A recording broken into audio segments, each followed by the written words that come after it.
Hello friends, today we will learn about how to increase our lung capacity. Means lung जो हमारे lungs हैं means फेफड़े हैं उनकी कैपेसिटी को हम कैसे इम्प्रूव कर सकते हैं थ्रू प्राणायाम। जो हमारी सांस लेने एंड छोड़ने की जो साइकिल है उसको हम कैसे बढ़ा सकते हैं प्राणायाम के थ्रू। तो चलिए जानते हैं, हम पहले प्राणायाम करते हैं। हम करेंगे अनुलोम विलोम जिसको हम बोलते हैं अल्टरनेट नॉस्ट्रिल ब्रीदिंग। तो हमें यहाँ पे फर्स्ट नासिका मुद्रा बनानी है। फर्स्ट फिंगर को बेंड कर देना है। थंब एंड रिंग फिंगर को हम यहाँ पे यूज़ करेंगे। सेकंड हैंड में आपको ज्ञान मुद्रा लगा देनी है और बैक स्ट्रेट रखनी है आपको, जिससे कि आपका प्राणा जो है वो प्रॉपर वे में फ्लो हो सके। तो आपको यहाँ पे अपनी राइट नोस्ट्रिल को मीन्स राइट साइड के जो नोज है उसको क्लोज करना है। The inhale through left nostril means अपनी लेफ्ट साइड से श्वास को लेना है, फिर उसको बंद कर देना है लेफ्ट नॉस्ट्रिल को।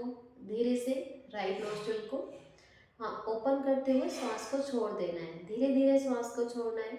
इनहेल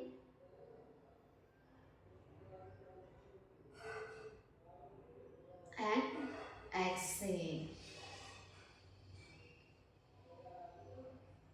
हमें यहाँ पे ये ध्यान रखना है करने से पहले कि आपकी जो ब्रीदिंग होगी, जो आपकी सांस लेने की जो प्रक्रिया है उसको बहुत धीमी रहेगी, में बहुत स्लो रहेगी और स्मूथ रहेगी। फोर्स नहीं डालना है, बिल्कुल कोई एफर्ट नहीं डालना है, एकदम रिलैक्स होकर ये प्राणायाम करना है।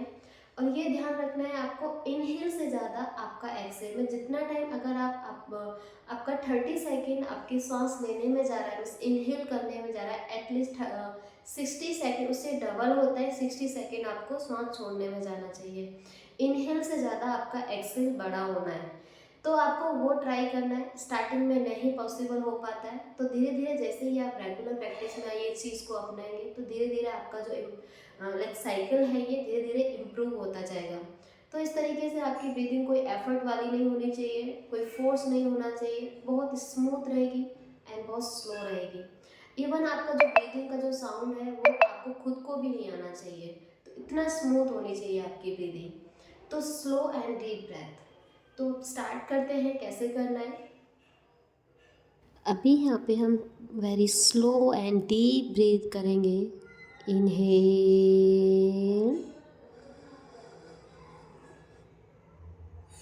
and slowly exhale. Keep your smile on your face. Try to focus on your breath.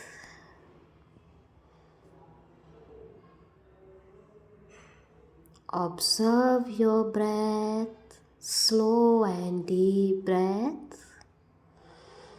Continue this practice.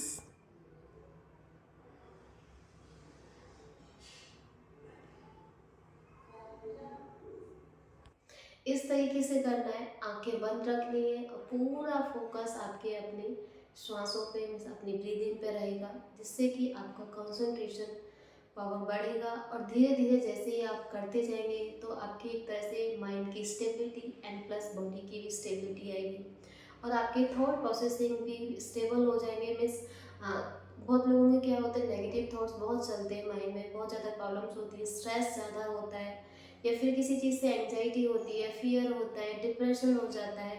तो ये जो प्राणायाम है ये इस प्राणायाम के बेनिफिट इतने हैं कि हर एक चीज़ में आप कर सकते हैं। कोई भी प्रॉब्लम हो आपको, लाइक कोल्ड होता है तो थोड़ा सा नाक में ब्लॉकेज हो जाते हैं नोज में, तो उसमें थोड़ी प्रॉब्लम आती है करने में। अदरवाइज किसी भी डिसीज में ये प्राणायाम आप कर सकते हैं, बिकॉज ये प्राणायाम एक ऐसा प्राणायाम है कि ये हमारी बॉडी को बैलेंस में लेके चलता है। जो हमारे नर्वस सिस्टम में जो sympathetic nervous system and parasympathetic nervous system है उन दोनों को बैलेंस में करके लगता है। क्योंकि कभी क्या होता है हम बहुत हाइपर हो जाते हैं, कभी कभी क्या हो जाता है हम कभी डाउन हो जाते हैं, मीन्स किसी किसी का बीपी लो हो जाता है, तो वहाँ पे डिसबैलेंस हो जाती है हमारी बॉडी। माइंड ही डिसबैलेंस हो जाता है जिसकी वजह से हमारी बॉडी भी डिसबैलेंस हो जाती है। तो ये प्राणायाम करने से आपकी बॉडी क्या होती है, आपके हार्मोन्स, आपकी ग्लैंड्स, आपकी सिस्टम, बॉडी की जितनी भी इनर इनसाइड बॉडी में जितनी भी प्रॉब्लम्स होती हैं वो सभी सॉल्व होती है और बहुत जल्दी रिलीफ मिलता है अगर आप रेगुलर प्रैक्टिस करते हैं इस प्राणायाम की। तो थैंक यू सो मच। अगर आपको कोई डाउट हो तो आप कमेंट बॉक्स में पूछ सकते हैं।